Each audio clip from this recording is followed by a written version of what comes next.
Hello and welcome. I'm Debbie from acrylicpouring.com, and today I'm back for a little bit of resin art. This is the first one that I ever did, and oh wow, is it sparkly. So if you've watched my channel for a while, you'll know that I love glitter, I love metallics, I love anything shiny and sparkly. So naturally it was only right after some time that I would want to try and do more with glitter, and I created this as my first resin art painting with lots and lots of shimmery glitters in it, and wow, yes, this makes me very happy. However, it didn't work well with the Martha Stewart glitter paints. The glitter is good, but the colour was missing. So today I'm going to have a go with something else, and I have got these that were left over from my old soap making days. These are mica powders used in soap colorants or in cosmetic making, and I have got an apricot blush, champagne, Swiss chocolate, Aztec gold, bronze and a black amethyst, which is a very deep purple. And I thought I would mix all of these with some resin and use them on a record and see if these were going to work with the resin, whereas the glitter paint did not. So I've no idea, I've not tested them, we will see what happens. As you can see, I've got a record and I've prepared it in advance, thinking, well, maybe this will not be very opaque, it might be quite transparent. So I've just sprayed the record with just a kind of a random pattern with some spray paints, just in case that the base of the record is going to show through. I've also got my resin mixed. I am using Envirotex Light, this one here, and I'll provide the link for it. And I've mixed up 8 tablespoons, 4 of the resin, 4 of the hardener, and now I'm going to mix it into some of these pigments and let's see what happens, whether they actually work in the resin or not, or whether it goes clumpy or what is going to happen. I have got no idea. Well, so far so good. This must be the Swiss chocolate, and oh my goodness, that looks really nice. Really nice. Very luxurious. Now let's give it a little bit more. Let's go with a bit more of the chocolate. So I've cut down my cups so they're a bit smaller, just to make it easier to handle. And I'm not using plastic cups. I know there's been a few controversial discussions in some of the Facebooks recently about how much waste is produced through acrylic pouring. And so before I become a victim of people telling me how wasteful I am, oh, that's not good, my cup is dissolving. I was about to tell you that these are not plastic cups. These are actually biodegradable, made with plants, and it looks as though the resin is eating through them, so that's not good. I need to work quickly because the resin is eating through these non-plastic cups, I think, or unless there's a split in it. There may just be a split in that one. We will see. So yes, these are biodegradable. These are made of plants, not made of plastic. And they're also used before. My husband, I actually get him to take these out of the bin. At the end of the day, they're just being used for water. And so he takes them out of the bin and brings them home for me so that I can use them in my pours. And so I don't feel bad about using them once and throwing them away, because I know they've already been used, so they're already used for a second time. And they're biodegradable anyway, so when they go in the landfill, they're not going to create a huge problem for 1,000 years or more to come. Okay, so these seem to be mixing up okay, and I think maybe just that brown one is the one that's dissolving, so maybe it's not dissolving, maybe it has a little split in it. Okay, oh, that one looks really good. Very, lots of colours in one. And this one was the champagne, and the mica looked a little bit thicker, not as finely ground as some of the other ones, so let's see how this one mixes in. So far it seems to be so good. It looks a little bit more peachy than I was looking for, but we will see. And this is the gold. So I'm kind of working quickly because I know with resin I don't have all the time in the world to decide, so I'm going to try and mix them as quickly as I can. Let's do a bit more of that gold. This gold's always my favourite. So I think I've probably got a little bit too much resin anyway. I put it through the resin calculator. A record is apparently about 113 square inches. And the resin calculator told me that I needed, I think, 115 mil. And I worked that out, that probably if I wanted to do it half and half, 8 tablespoons. And I'm sure that's going to give me too much. So I've got a little bit of clear there left over, which I can use for some mini canvases or something later, or for mixing up a little bit extra if I need it. Okay, so let's do a bit more of that one. That one looks as though it could do a bit more. Whoops, probably not that much. Okay. So, in terms of my plan, I don't really have a plan because I wasn't really sure whether these were going to mix up or not and what was going to happen. So I'm just going to lay these out on here and kind of move them around a little bit and see if I can make something that looks pleasing. So certainly the chocolate had a mind of its own. That one has already decided to do its own thing, so I might as well empty the rest of that one out. And certainly for the time being they do look opaque, so I don't think I'll be able to see any of the paint underneath, but we will see. This is certainly one of the darker colours anyway. Chocolate, very nice. Let's just move that one around a little bit. Okay, so go with a little bit of the lighter one and put that kind of through the centre.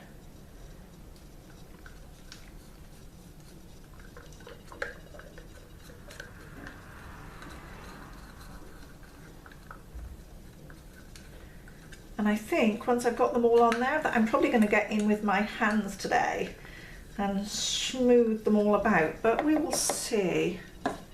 Right, this lovely purple, wow. Black amethyst, that looks really rich, really luxurious. Now, let's get that all on there. Maybe a little bit over the other side too.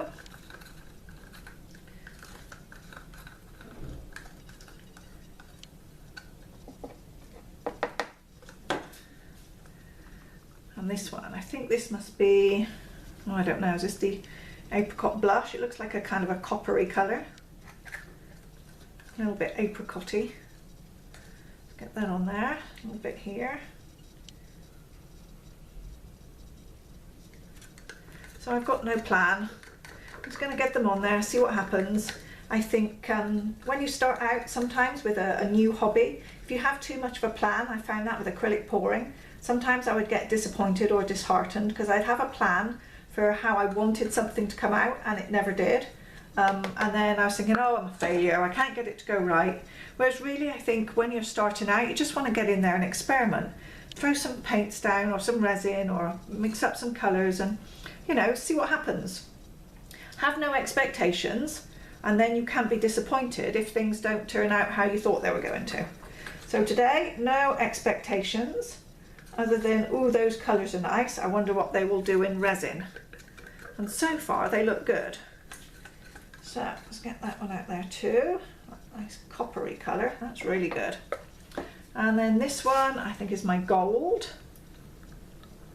It looks really good when I stir it, but then it has kind of a bloom on the top afterwards, so we will see whether that's going to look any good once it's on there.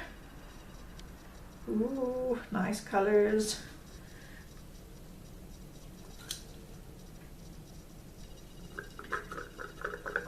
Okay, so those are all my colours out, and I've got some clear if I need to mix up any more.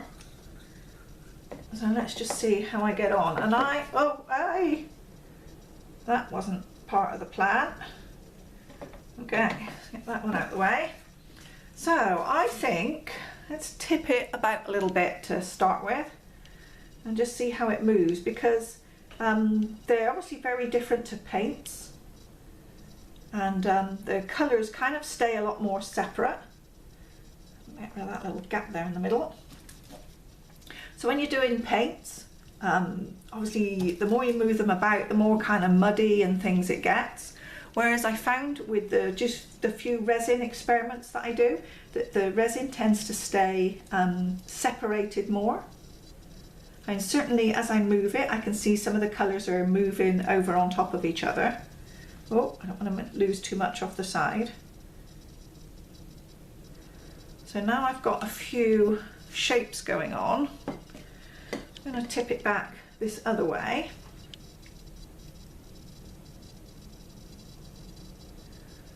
So far so good. The gold is looking lovely, and I think now I'm just going to get my hands in here and start spreading things about a little bit and encouraging things to move, and we'll see how we go.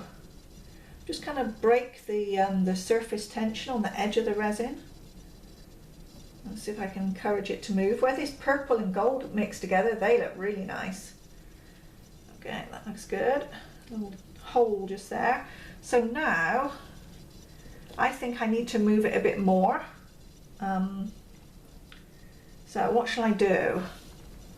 Shall I tip a bit more? Move it a little bit off to that side. What if I tried my hairdryer on it? If I move it all the way there, I've got it covered right up to the edge there. So it doesn't need to go any more in that direction. But I could get my hairdryer, and let's see what happens if I do that. Clean off my hands a little bit. A wipe. And I'm going to see if I can move some of this with a hairdryer. That'll be something new to try. So in the past I've done a painting where I've tried to move the paint with a hairdryer, and the hairdryer really wasn't strong enough. So let's see how it works with the resin. Obviously I'm going to turn the sound down a little bit now so that you're not blasted out by the sound of the hairdryer.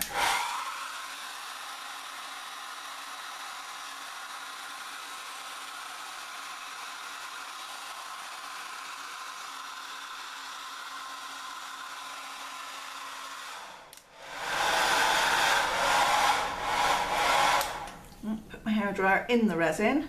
That was bound to happen. Okay, let's keep going.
So I think that was pretty successful. There were a few places where I stuck the hairdryer in the resin about 3 or 4 times.